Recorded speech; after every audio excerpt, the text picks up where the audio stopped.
नमस्कार दोस्तों, मेरे और एक नए वीडियो में आपका हार्दिक स्वागत है। तो दोस्तों, आज हमारा गांव में अष्टप्रहर हो रहा है। अष्टप्रहर यानी 24 घंटा नाम संकीर्तन, हरे कृष्ण कृष्ण कृष्ण हरे हरे, हरे राम राम राम हरे हरे। ये संकीर्तन 24 घंटा चालू रहता है। तो इसी को हमारा गांव में अष्टप्रहर बोला जाता है। तो आप लोग देख सकते हैं, मेरे पीछे एक पंडाल है। इसी पंडाल में अष्टप्रहर हो रहा है। तो आज के इस वीडियो के माध्यम से मैं आप लोगों को इस अष्टप्रहर का पूरा प्रोग्राम आप लोगों को दिखाने वाला हूँ। तो चलिए साथ में नाम संकीर्तन सुनते हैं।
Buat itu jadi, buat sampai tu, buat sampai last, buat sampai sampai dia kalian, pantas ya.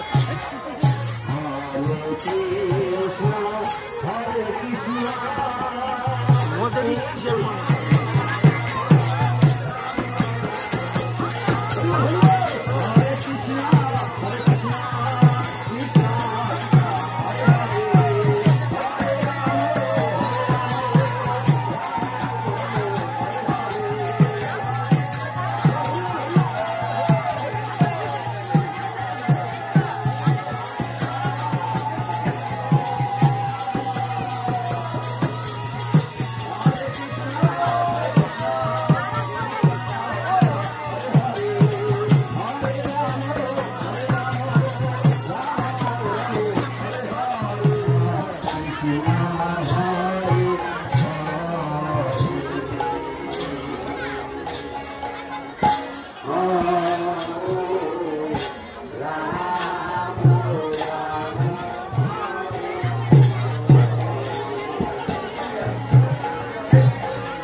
Paschimbanga থেকে এসে বড় বড় কীর্তনিয়ানি তারা এমনি ভাবে কীর্তন করতে পারবে না, কেন পারবে না? হ্যাঁ, তারা কীর্তনের সাগর বটে, কিন্তু এই বাদ্যযন্ত্র দিয়ে दोस्तों नाम संकीर्तन के साथ साथ भी यहाँ पे भंडारा का भी आयोजन किया गया है। जो भी भक्तगण यहाँ पे आते हैं कीर्तन सुनते हैं सभी लोगों को भरपेट प्रसादी दिया जाता है।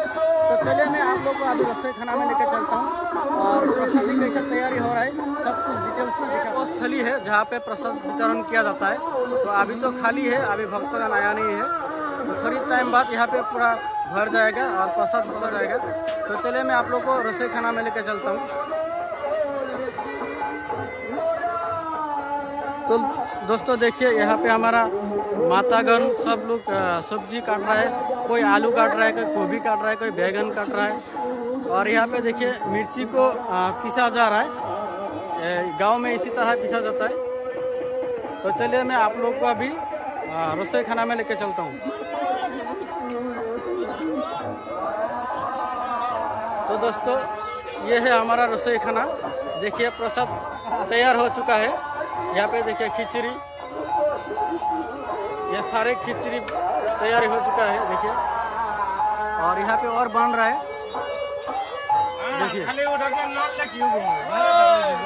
देखिए यहाँ पे मिक्स वेजिटेबल बना जा रहा है। और यहाँ पे और एक हंडी है जो प्रसादी के लिए पानी गर्म कर रहा है। ये हमारा दिलीप काका।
धाम की महाप्रसाद की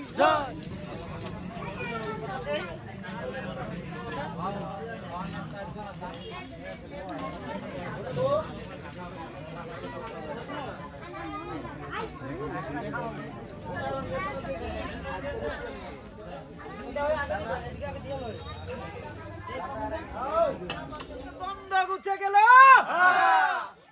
রাধা কৃষ্ণর প্রীতি একবারে হরি হরি বলো।